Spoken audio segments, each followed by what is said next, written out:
જીવન જીવવાની આપણી દ્રષ્ટિને એક નવો આકાર આપીએ. તો આવો મળીને કંઈક ખાસ કરીએ. હવે એક નવી શરૂઆત કરીએ. હવે એક નવી શરૂઆત કરીએ. શરૂઆત કરીએ. હા, શરૂઆત કરીએ.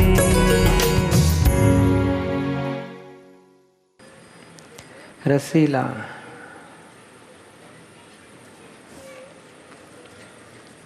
અમદાવાદ એ છે મોક્ષે જવાનો ધ્યેય પાકો કરવા કયો પુરુષાર્થ કરવો જોઈએ? આ સંસારના પરિણામો દરેક સ્ટેજે વિચારવા જોઈએ. કોઈ અપમાન કરી જાય તો નિમિત્તને ગુનેગાર જોઈએ છે ને, સ્થૂળ અથડામણમાંથી નીકળી નથી શકતા. ખરેખર ત્યાં તપ કરવું છે કે હો રસીલા, તારો હિસાબ આવ્યો, નિમિત્તનો શો દોષ?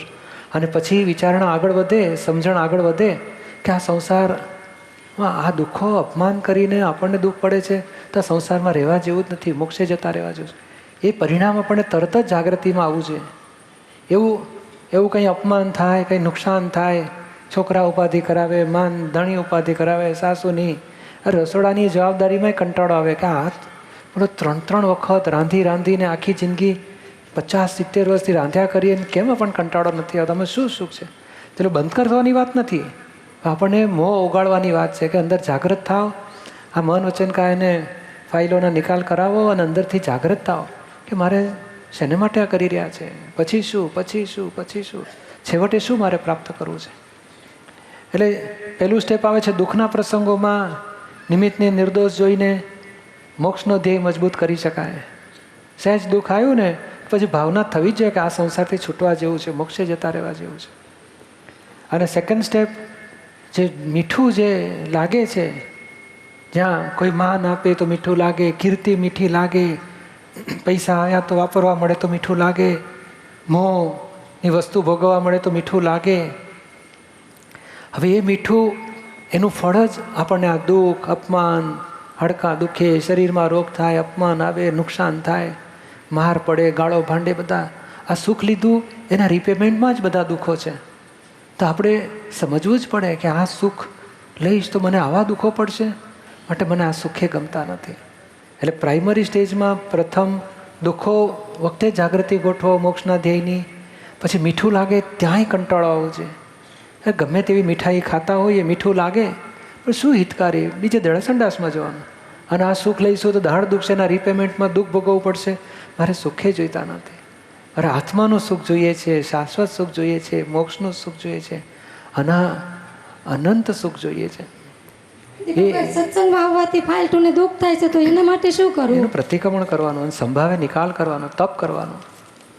તો એ સત્સંગ, આપણો સત્સંગને આપણા દાદાની આજ્ઞા તોડીને તમે સત્સંગ કરવા આવો ને તે ખરેખર યોગ્ય નથી. સંભાવે નિકાલ કરો, સમાધાન કરો, ધીમે ધીમે સમજાવી પટાવી. હા, થોડું જોરે કરાય, એનો વાંધો નહીં. પાછું જઈને ખૂબ પ્રેમથી વ્યવહાર સાચવી લો. એમ નહીં થશે કે આમને આટલી જ બાબતમાં જોર કરે છે, બાકી ઘરનું બધું જ સાચવે છે, છોકરા, સાસુ, સસરા, ઘર, હસબન્ડ. તો પછી ધીમે ધીમે તમારા અંતરાય તૂટશે. તપ કરવું જ પડે. આપણે નિમિત્ત નિર્દોષ દેખાય એવું તપ કરવા માગીએ કે તમારો દોષ નથી, મારા અંતરાય કર્મ છે. એટલે મારી ભાવના તો સત્સંગમાં જવું જ છે નિરંતર. છતાં વ્યવહાર બગાડીને જવા નથી. શ્રીમદ રાજચંદ્રને કેટલું બધું સ્વતંત્ર હતા, જબરજસ્ત. તો કે ના, અમારો ઉદય કર્મ છે, વ્યવહારનું પૂરું કરો. પણ અંદર સતત એમને વ્યવહારમાં વિતરાગ રહી શકતા હતા, સંભાવે નિકાલ કરતા હતા. એ ભાઈ તો અહીંયા આવતા નથી અને હું આવું તો પણ એને દુઃખ થાય છે. એ તમને પૈણવાયા કે તમે એમને પૈણવા ગયા હતા? તો પછી તમે ખુશીથી વધાવી લીધા ને એમને. તમે મરતા સુધી નભાવવા પડશે. ભાવે કે ના ભાવે, નભાવો. તપ કરો. એક અવતાર આ ફાઇલને પૂરી કરતા કરતા એક અવતાર થશે ને તો આપણા રાગ, દ્વેષ, મોહ, ધાર્યું કરવાનું, અહંકાર, મમતા બધું ભૂક્કો થઈ જશે, ઓગળી જશે. તમે પ્રયોગ તો કરી જુઓ અને 6-12 મહિને જીવતી જશો ફાઇલને. 1-2 વર્ષે બોલો કે બધાના જેના હસબન્ડ કે વાઈફ વિરોધ કરનારા હતા, બોલો 1-2-3 વર્ષમાં આવવા માંડ્યા. ઘણી તપ કર્યો મહાત્માઓએ, સંભાવે નિકાલ કર્યો અને એમને પ્રૂવ કરી આપ્યો, સાબિત કરી આપ્યો કે નહીં, દાદાના જ્ઞાનથી મને તમારા કોઈ માટે રાગ દ્વેષ મોહ નથી રાખવા, તમને દુઃખે નથી આપો, મારે મોક્ષના ધ્યેય માટે મારે સત્સંગમાં જવું છે. અને ધીમે ધીમે ઘરના લોકોને સમાધાન કરાવીને પોતે તો આવતા થયા, એના કુટુંબની પણ લઈ આવતા થયા. આપણે ભાવના રાખો. એટલે ગુરુજીમાં જાઓ ને તો દુઃખ નથી થતું, પણ અહીંયા આવો ને તો દુઃખ થાય છે. છતાંય આવવાનું રાખવું પડશે, સમજી સમજીને ઘરની ફાઇલો નિકાલ પણ કરવી પડશે. અને ધીમે ધીમે એમને એમના શુદ્ધાત્માને પ્રાર્થના કરો કે જ્ઞાન પામો, અંતરાય તૂટો. તપ કરીને ઉકેલ લાવો. ઝઘડા કરીને, તોફાન કરીને, આડાઈઓ કરીને રસ્તા કાઢવાને બદલે સરળતાથી જેટલા નીકળે એટલા રસ્તા કરો, નહીં તો તપ કરો. અને આજે અજન્મા જન્મ છે તો તમારે આશીર્વાદ લેવા છે. હા, આશીર્વાદ મળી ગયા. દંડવત કરવા છે. ના, આ જ આશીર્વાદ બેન. દંડવતમાં બધી લાઈન લાગશે પાછળ. ભાવથી આમ કરો ને એટલે પહોંચી ગયો, અને આમ પહોંચ્યો એટલે ભાવ પહોંચી ગયો. મિનલ મારું મુંબઈ, દાદાને કેવું ધ્યેય શા માટે હોવો જોઈએ? પહેલો પ્રશ્ન, ધ્યેય શા માટે હોવો જોઈએ? ક્યાં છે મિનલ? હાઈવે ઉપર ગાડીઓ ચલાવીએ છીએ તે છે ને માટે પેટ્રોલ ભરવા માટે ગાડીઓ ચલાવીએ છીએ? પેટ્રોલ પંપ શોધવા માટે? હા, હું પેટ્રોલ પંપ શોધું છું. પેટ્રોલ પંપ શોધું શું કામ? તો પેટ્રોલ ભરવા માટે. પેટ્રોલ શું કામ ભરવાનું? ગાડી ચલાવવા માટે. ગાડી શું કામ ચલાવવા? પેટ્રોલ પંપ શોધવા માટે. આવું કે જીવન હોય માણસનું? એવું આપણે ખાવ છો શું કામ? તો તાકાત આવે. તાકાત આવે એટલે શું થાય? નોકરી ધંધા થાય. નોકરી ધંધા શું કામ કરો છો? પૈસા કમાવાય. પૈસા શું કામ કમાવા? તો ભાઈ સારી રીતે ખાવાય પીવાય. આટલી સર્કલ જીવે છે માણસો. એટલે પેટ્રોલ ભર્યા પછી ગાડી લઈ જવી છે ક્યાં? એથી મુંબઈ જવું છે, રાજકોટ જવું છે, દિલ્હી જવું છે, ક્યાંક તો નક્કી કરો. તો આ ધ્યેય વગરનું જીવન એટલે કહે ને કે દરિયામાં તર્યા કરવું, ક્યાં જવું છે, કિનારે જવાની કોઈ ભાન જ નથી. એનું નામ ધ્યેય વગરનું જીવન કહેવાય. જીવન તો હોય જ હોય છે, પણ ભ્રાંતિમાં સંસારી સુખ મેળવવાના ધ્યેયવાળું જીવન હોય છે. લક્ષ્મી ને વિષય ને માન ને મોહ પૂરા કરવાનું જીવનનો ધ્યેય બની જાય છે. અને ધર્મમાં આવે ત્યારે સંત મહંતો સત્સંગની વાતો સાંભળીને આત્મા જાણવાની તમન્ના જાગે ત્યારે આત્મા પામવાનો ધ્યેય થાય. અને આત્મજ્ઞાન મળે તો કેવળ જ્ઞાન થવાનો ધ્યેય થાય. એ બધા દરેક સ્ટેજે ધ્યેય તો હોય જ છે. અરે ના પરણાય તો પરણવાનો ધ્યેય થઈ જાય ને. સ્કૂલમાં 4થા ધોરણવાળાને થાય મારે 5મા ધોરણમાં જવું છે, એવો ધ્યેય થઈ જાય. ધ્યેય વગર તો જીવન હોતું જ નથી. હંમેશા ધ્યેય એટલે ઉપર ઊંચે ચડવા માટેનો પુરુષાર્થ કહેવાય છે. સમજાય છે ને? તમે નક્કી કર્યું છે ધ્યેય કશો? ખાઈ પીને બસ શું કહેવાય મજા કરવી છે. મજા કરવી એ ધ્યેય થઈ જાય પાછો. એવો ધ્યેય નક્કી કર્યો તો હશે જ ને? કશું નક્કી નથી કર્યું. ના, પણ દુઃખી થવું છે કે સુખી થવું તમારે? સુખી થવું. તો એ ધ્યેય જ કહેવાય. અને કાયમનું સુખ જોઈએ કે ટેમ્પરરી સુખ જોઈએ? કાયમ. તો એ ધ્યેય જ કહેવાય બેન. આપણે જાણતા નથી, પણ તેથી કરીને આપણે અંદરથી તો ગમે કે મારે કાયમનું સુખ જોઈએ છે. આ ક્ષણિક સુખો જોઈતા નથી. એ ધ્યેય કહેવાય. અને હવે એમાં જાગૃત આપણે શું કે ધ્યેય તો માણસને અદબદ થયા જ કરતો હોય છે, લોક દેખાદેખીથી. પણ તમે ધ્યેયને ઓળખો, ધ્યેયનો નિશ્ચય મજબૂત કરો, પહેલું સ્ટેપ. હવે ધ્યેયમાં સિન્સિયર રહો, બીજું સ્ટેપ. તો તમને ધ્યેયનો સાક્ષાત્કાર થશે, ધ્યેય સ્વરૂપ થશો. ધ્યાતા ધ્યેયરૂપ થઈને ઊભો રહે. પછી દાદાને કેવું ક્ષણે ક્ષણે ધ્યેય લક્ષ્યમાં જ હોય એવું અમારે ધ્યેય ધારો કે છે તો એ દેખાદેખીથી છે કે ઉદય કર્મના ધક્કાથી છે. તો એ ભાવને નિશ્ચયને હાર્ટીલી ધ્યેય સ્વરૂપ થાય એ માટે એના હિતકારી અહિતકારી પોઈન્ટ ડિટેલમાં સમજાવવા વિનંતી. એ જ બધી વાતો કરીને હમણાં સમજાયું ને? એટલે આપણે તમારે ભણવા કરવાનું તો પતી ગયું? ના, નથી પડતું. તો શું બાકી રહ્યું છે?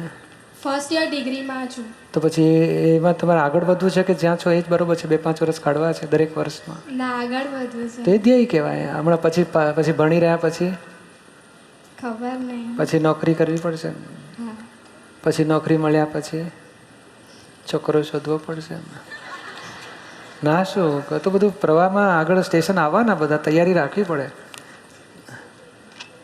પછી છોકરા આવે, પછી પરણ્યા પછી બાબલો નથી એનો ધ્યેય થાય. તો કે 3 બેબી આવી, બાબો નથી આવતો. પછી બાબાનો ધ્યેય પૂરો થાય તો છોકરા ભણાવવાનું શરૂ થાય, છોકરા ભણાવે પાછા હવે રખડે છે એટલે આખો દડો ભણાવવા માટે કકળાટ. મોટા થાય તો આ રખડી ના પડે. સવારે પેલી બેન કહેતી હતી ને શંકા પડે છે લફરું કરશે તો ભાઈ છોકરીઓ હોય તો ભાઈ લફરાને શંકા પડે, પછી એ ઉપાધિ, પછી ઠેકાણે પાડવા માટે ઉપાધિઓ. એટલે આપણા મા બાપ આપણી ચિંતા કરીએ, આપણે આપણા છોકરાની ચિંતા કરીએ. આ જ આપણું જીવન, આ જ આપણો ધ્યેય. ફાવશે ને આવો ધ્યેય? કેમ? તો શું એનો ધ્યેય કરવો તમારે? બે જાતના ધ્યેય. એક આમ સંસારમાં બધું આગળ વધે છે ને એ ધ્યેય. બીજું અધ્યાત્મના આગળ વધવાનો ધ્યેય. અધ્યાત્મમાં આત્માને ઓળખો, આ નિરૂમાં જેવું થાવ તો બીજો ધ્યેય કહેવાય. સમજાયું ને? તો કયું ફાવશે તમને? નિરૂમાં જેવું.